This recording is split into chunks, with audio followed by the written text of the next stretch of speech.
Hi everyone, welcome back to my channel. My name is Taylor, also known as Taylor with an E, and I have just started my second year in South Korea.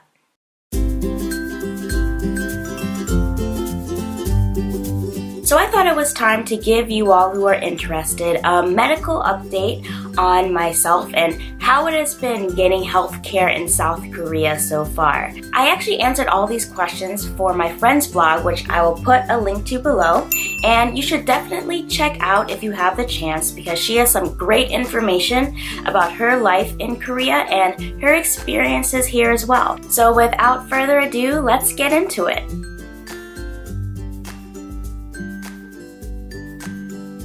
So if any of you guys watched my Moving to Korea vlog, you may already know this, but I have a disease called ulcerative colitis, and it is an autoimmune disease that affects the large intestine. Currently it has no known cure, but while the disease itself isn't really life-threatening, it can be debilitating and lead to life-threatening complications if left untreated. So that's why I need a continued infusion of medication every couple months in order to keep it in check.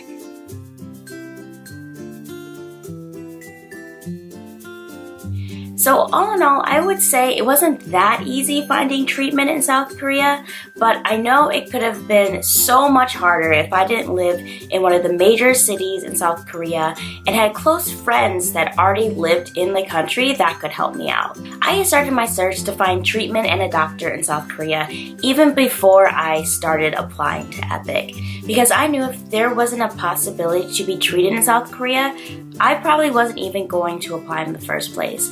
My health really wasn't worth the risk. However, there was really only so much research I can do in the US for various reasons. So at the very least, finding proof that the treatment I was on in the US was available in South Korea was reason enough for me to apply to Epic. But in reality, I still had a long road ahead of me to actually physically get the treatment when I moved here. First of all, I really couldn't do any more research about any doctors or hospitals until I found out exactly where I would be living in South Korea, which wouldn't happen until the last day of orientation. 2, I also had to wait until I received my ARC to even make an appointment anywhere. And after you apply for your ARC, that could take 1 to 5 weeks before you actually get the card back. By the time I had actually received my card, was the week I was actually due for my next treatment, so it was cutting it super close with the timing. Furthermore, once I knew where I lived and received my ARC, the way Korea's medical system is set up is I would have to first see a tier 1 doctor, which is like a general practitioner, like kind of like your family doctor, who would then have to recommend me for a tier 3 doctor who are in the more specialized fields such as gastroenterology, which is what I needed. Honestly, that whole system confused me when I first got here, and I really had no idea where to start when it came to finding a tier 1 doctor that actually spoke English. So unfortunately, my co-teachers and my friends weren't as helpful as I hoped when it came to finding a tier 1 doctor, and I was stressing out big time when I first moved to Daegu, let alone the fact that I would start teaching soon and I had no idea when I would find the time to see 2 different doctors. Finally, I just got to the point where I decided, okay, let me try to work backwards. My friend actually recommended I look into university hospitals, which are tier 3 establishments, because they would be the most likely to have some English-speaking doctors, or at least an international clinic of some kind, specifically for foreigners, which would have staff on hand that could help with the translation and communicating with the doctors in Korean. Luckily, I was able to find a hospital with only a 10-minute subway ride from where I lived, so I called their international clinic. I let them know of my condition and my situation, and they were actually able to set me up with a tier 1 doctor, a tier 3 doctor, and my infusion appointment all in the hospital, all on the same day. And that was really the first time I was able to breathe since living in South Korea.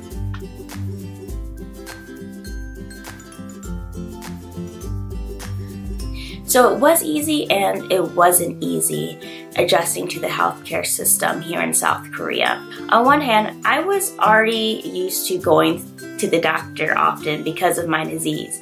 I have a weakened immune system, so even if I catch a cold, that could cause issues for me. But on the other hand, I still kind of feel like it's overkill when people suggest you go see a doctor even when you just start to have a runny nose. Back home, you would just stop by CVS, stop by Walgreens, pick up some cold medicine, and move on with your life. So another thing I found that was a bit more difficult to get used to was the unmarked bag of pills that the doctor prescribes for you.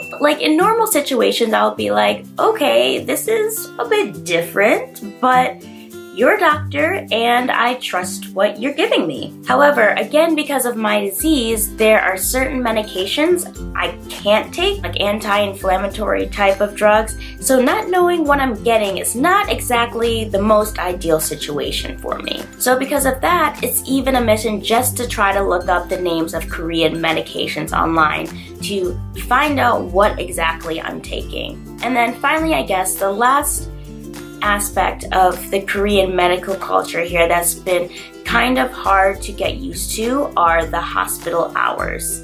So most hospitals, at least that I've heard of, have hours from 8:30 a.m. to 5:30 p.m. Monday through Friday, and are closed on Saturdays and Sundays. Now, being an English teacher who works Monday through Friday from 8:30 a.m. to 4:30 p.m., I find this very inconvenient. Because of that, I'm forced to use my sick leave during school hours to go to doctor appointments that are necessary for my health, which I guess is okay because that's what they're meant for. But sometimes you hear these stories with Epic, if you use too much of your sick leave, you have less of a chance of being renewed the following year. So that's where it makes me kind of anxious using so much sick leave. But as I said, it's my second year. I was renewed, so who knows how true those rumors are. And I've also really been lucky enough to have co-teachers and a school who understand my situation and allow me the time off to go and, get my health taken care of.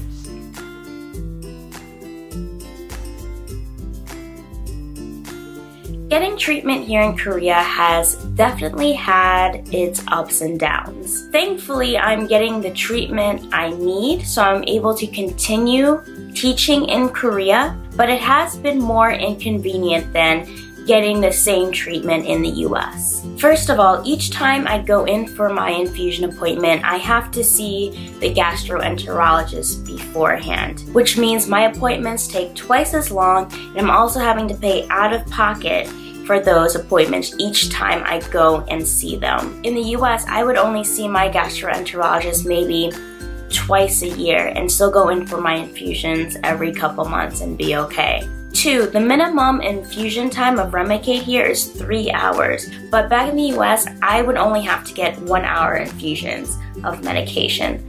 Luckily, I was able to convince them that I will be alright with at least a 2-hour infusion here in Korea, so I wasn't laying up in the bed for 3 hours of my day and spending even more, sick leave from my school hours. 3, ulcerative colitis is considered a rare disease in South Korea, so I actually only have to pay 10% with insurance of what the whole treatment cost is, which is nice. But again, in the US, health insurance was covering all of the treatment, so I wasn't having to pay out of pocket for anything. And 4, the legal limit of the medication I need here in Korea is actually half the limit of what it was in the US. So technically, I'm not receiving all the medication I need. So because of that, I'm being extra careful every single day while living here in Korea with what I eat, what I drink, and I'm taking probiotics every day just, to be sure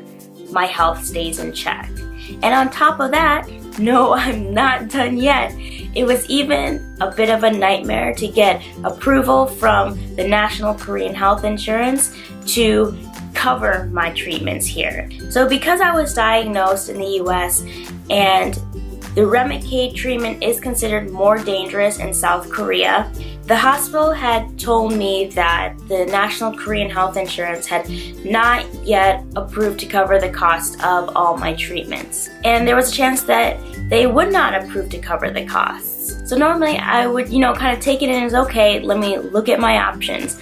But what happened, I was told this literally right before I was about to get my infusion, like right before I was about to walk into that injection room.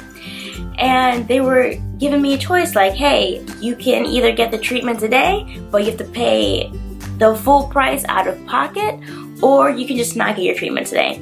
And I'm like, that's not an option. So I guess I'll pay, this $1,000 just to get the medication I need. But even after I said I agreed to pay that $1,000 out of pocket for that one infusion, they continued to tell me that I may not even hear back about my approval for another 3 months. So I was like, but I need my infusion in 2 months. So you're telling me I have to come back in 2 months and pay another $1,000. And, at that point I was just like,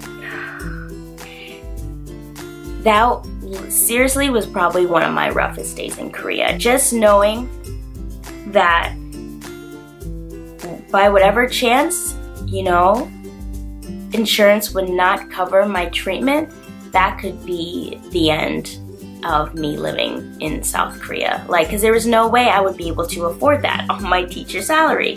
Also, my co-teachers were extremely supportive of me during this time. I told them what happened at the hospital, and they spent like half of their day calling the insurance company, calling the hospital, making sure I had all the information. They even went to the hospital with me to talk to the doctors themselves.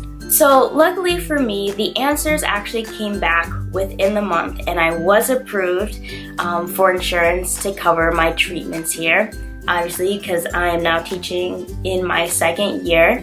So however, even with all that being said, yes, sacrifices have been made in order to get the treatment I need, and it's not my ideal situation, but honestly, it has definitely been beyond worth it to just keep living out my dream of teaching here, living here, and experiencing this amazing new culture.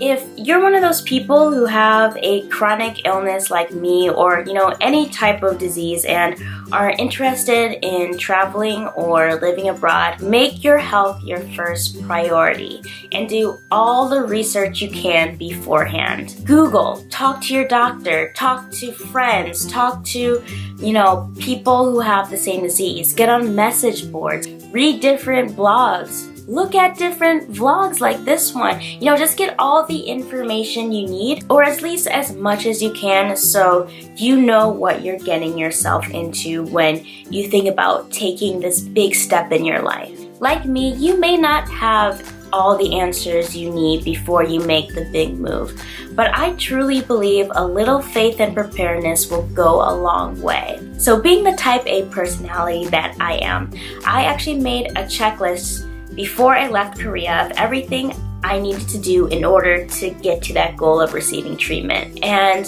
going even a step further, I had already kind of compiled ideas of how to make those things happen. And for me at least, I really felt like that helped me set myself up for success once I got here. Because once I did, I hit the ground running because I knew what I needed to accomplish in order to get the treatment I needed here. So yeah, that's been my healthcare experience in Korea so far. I hope that was helpful for you guys and maybe at least answered some questions you had for those of you thinking about moving abroad. And if you have any other questions you would like me to answer, please feel free to drop a comment in the comment box below, and I will be sure to try to get back to you and answer your questions as best as I can and as soon as possible. And if you like this video, please make sure you press that like button. And if you want to see more videos like this from me, or want to watch any more of my travel vlogs, please make sure to subscribe to my channel. And with that being said, I hope you guys have a wonderful, amazing day, and I will see you next time.